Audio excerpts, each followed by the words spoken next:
కాశీపట్టణంలో వారాహి దేవత ఇప్పుడు కూడా చీకటి పడగానే కాశీపట్టణం అంతా తిరుగుతుంది. చీకటి పడగానే గుళ్ళోకి వెళ్ళిపోయి తలుపులు వేసేసుకుంటుంది.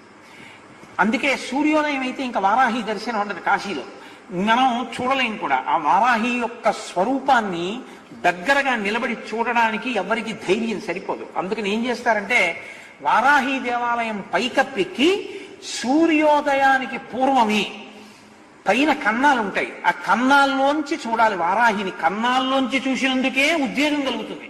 అలా ఉంటుంది ఆవిడ స్వరూపం. లలితా సహస్రంలో చెప్తారే గండనాయకి, ఆవిడ సర్వసైన్యాధ్యక్షురాలు లలితాదేవికి. ఆ వారాహి ఇప్పటికీ కాశీలో తిరుగుతుంది. రాత్రి వేళ లోపలికి వెళ్ళిపోతుంది, తెల్లవారుతుండగా లోపలికి వెళుతుంది. లోపలికి వెళుతుండగానే చీకట్లోనే అర్చకులు అర్చన చేసేసి తలుపులేసి వెళ్ళిపోతారు. ఎవరైనా చూసేవాళ్ళు ఉంటే పైనుంచి ఒకసారి లోపలికి చూసి వెళ్ళిపోతారు అంతే.